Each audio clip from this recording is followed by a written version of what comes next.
Est-ce qu'on peut... voilà. Je vous remercie de m'avoir invité à parler des glaucomes pigmentaires. Je vais essayer de faire quelque chose de très simple parce qu'il est tard. Donc c'est un glaucome secondaire à angle ouvert pigmentaire. Alors pourquoi est-il dans la section des glaucomes difficiles? Parce qu'en fait, quand on regarde, c'est le même traitement que le glaucome chronique à angle ouvert. Mais en fait, il y a des particularités. On se trouve devant une dispersion des pigments de l'iris qui entraîne des modifications du réseau trabéculaire.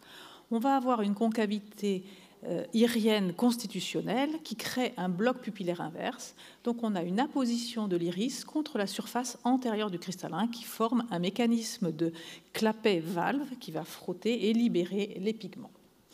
Donc c'est favorisé par l'accommodation, le clignement, l'exercice, donc surtout des exercices qui tapent avec des vibrations, les mouvements de la tête. Et tout ça, ça entraîne une diminution de la fonction trabéculaire. Pourquoi? Parce qu'on a une accumulation des grains de mélanine dans le trabéculum et la phagocytose des pigments va entraîner une apoptose cellulaire. Les particularités, pourquoi? Enfin, quelles sont les particularités? En fait, cette dispersion pigmentaire va entraîner un trabéculum qui se bouche de façon intermittente et ça évolue, donc la pression évolue par pic. Et on peut même avoir des pics très très importants à 40-50 mm de mercure avec une symptomatologie de halo visuel. Et ça entraîne donc des pics fréquents qui peuvent passer inaperçus et donc une évolutivité importante potentielle. Et à contrario, à l'autre côté, quand on va avoir une augmentation du cristallin avec l'âge, on va avoir une disparition de la concavité, donc une disparition de la dispersion pigmentaire. Progressivement, les pigments vont se laver et on va se retrouver avec des patients qui ont un glaucome parfois évolué, sans pigments dans le trabéculum, et on va confondre avec des glaucomes à pression normale. Alors pourquoi ce sont des glaucomes difficiles? Parce qu'ils sont souvent asymptomatiques. Ça touche des jeunes donc, qui ont une espérance de vie longue. Le risque évolutif est important à cause des poussées de tension. Donc c'est un glaucome qui est potentiellement grave.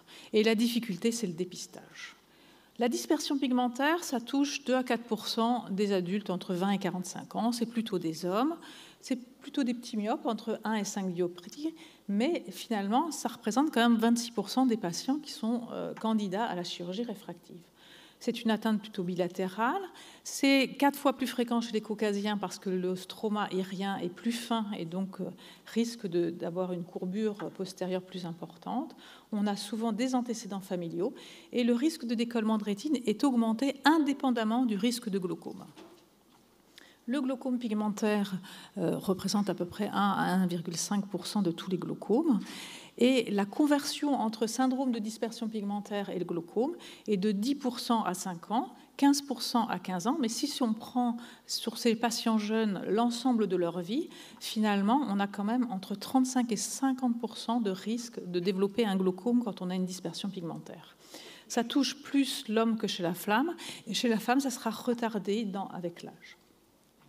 Donc les différents stades de la dispersion pigmentaire, on commence par la dispersion pigmentaire, puis on a de la tension. Donc quand on a de la tension, ça veut dire que le trabéculum commence à être lésé, puis on va avoir un glaucome, puis un glaucome grave. Donc il faut vraiment un dépistage précoce, et quand le glaucome est là, il faut être actif. Et puis il y a le glaucome pigmentaire éteint dont on a parlé, où là on va avoir une évolution beaucoup plus lente, donc on peut être plus rassuré. Alors, en fait, le problème, c'est le dépistage et la dispersion pigmentaire est sous-estimée et sous-diagnostiquée alors qu'on pourrait la rechercher systématiquement. On va voir des faisceaux de Krugenberg sur la face postérieure de la cornée, dans le tiers inférieur, plutôt vertical. On peut aussi avoir des atrophies de l'épithélium postérieur que l'on voit en transillumination et des pigments dans l'humeur aqueuse ou sur la face antérieure du cristallin ou sur la hyaloïde antérieure. Le diagnostic se fait par la gonioscopie, donc c'est toujours intéressant de faire une gonioscopie. On va avoir plutôt des pigments qui sont homogènes et la concavité n'est pas toujours marquée. C'est vraiment des diagnostics différentiels. C'est différent des pigments que l'on retrouve dans les uveites ou après traumatisme ou dans la pseudoexfoliation capsulaire où là les pigments sont plutôt irréguliers avec une répartition inégale. Dans les séquelles de fermeture, ce sont plutôt des pigments épars, des modes pigmentaires, plutôt que des pigments diffus. Et dans la tumeur de l'angle, on va plutôt avoir une voussure au niveau localisé. Donc, quelques exemples en pratique, parce que finalement, dans ma pratique courante, on m'adresse souvent des patients et Les ophtalmos ne savent pas toujours comment gérer, surtout au début. Donc là, nous avons un jeune homme de 22 ans, qui a une dispersion pigmentaire sans hypertonie, sans pigment. Et on me l'envoie, voilà, c'est une dispersion pigmentaire isolée. Alors, qu'est-ce qu'on fait? Donc, je vais passer parce que on est un petit peu en retard. Donc, il ne faut rien faire. Il faut faire juste une surveillance. Il ne faut pas rien faire. Il faut vraiment leur expliquer qu'ils ont un petit problème quand même, qui peut se transformer en glaucome dans 50% des cas, mais peut-être pas. Donc il faut qu'ils se surveillent une fois par an. Je conseille de faire une iconographie comme examen de référence parce que ça sera très utile par la suite, mais surtout le temps d'explication est très important. Alors ça c'est quelque chose qu'on aurait pu discuter ensemble. Faut-il lui interdire la course à pied? C'est un sujet à débattre. Un autre patient à 27 ans, là on a une hypertonie oculaire sans glaucome.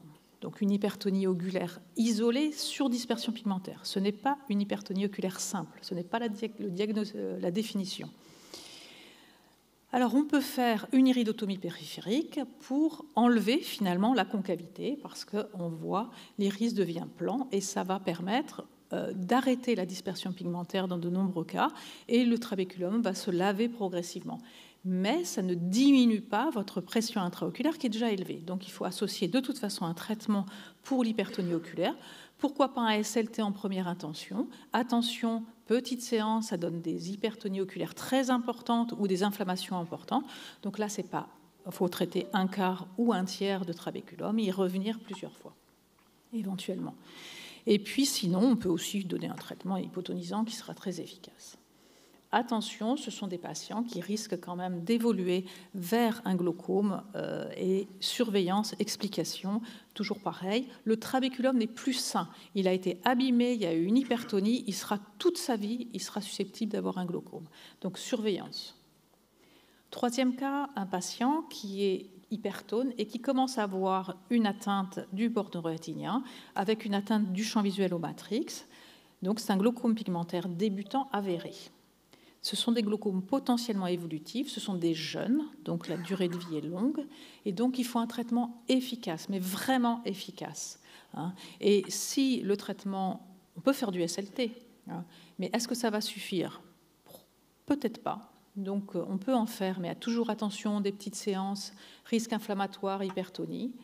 Et si ça reste vraiment élevé, il ne faut pas faire une escalade thérapeutique. Ces gens-là, il vaut mieux les opérer parce que ce sont des gens qui peuvent s'aggraver en 6 mois, 1 an. J'ai déjà vu ça. Est-ce qu'il faut faire à ce stade-là une IP? En fait, c'est un peu tard. Donc, s'il y a une grosse concavité, ça peut valoir le coup, mais de toute façon, ça ne réglera pas le problème. Alors, s'il y a une grosse concavité, il faut le faire. Mais toujours, on augmente, on met du diamox, enfin, on les surveille comme le lait sur le feu, c'est risqué. Quatrième cas de figure, c'est un patient qui a une trithérapie et malgré cela, il a une hypertonie oculaire avec un glaucome avéré. C'est un glaucome pigmentaire évolué et évolutif en plus. Il a 35 ans, il faut l'opérer, il n'y a pas à tortiller. Alors après, vous faites quoi? Vous faites une chirurgie filtrante, vous faites ce que vous voulez, une perforante, ou non perforante, suivant ce que vous savez faire, parce que l'important, c'est de faire ce qu'on sait faire.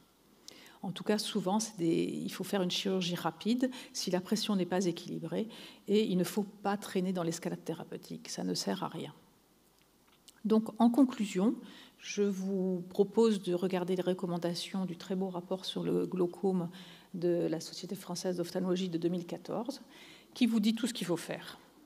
Alors, je rappelle juste, ne pas faire d'IP systématiquement devant une dispersion pigmentaire qui n'a rien demandé à personne. Si ça commence à avoir une petite hypertonie, oui, on peut le faire, mais attention à bien surveiller s'il n'y a pas une pique d'hypertonie. Ce sont des glaucomes potentiellement évolutifs qui entraînent des fortes hypertonies, donc surveillance, traitement efficace. Dès que ça tourne mal, les opérer, ne pas trop tarder. Et après 55 ans, 60 ans, bon, ils sont encore jeunes à 60 ans, mais après 60 ans, donc il y a moins de dispersion pigmentaire, moins évolutif. Donc là, on peut avoir un traitement médical seul. On n'aura plus les fortes évolutions, mais on les surveille, mais on est quand même moins stressé. Voilà, je vous remercie. Merci.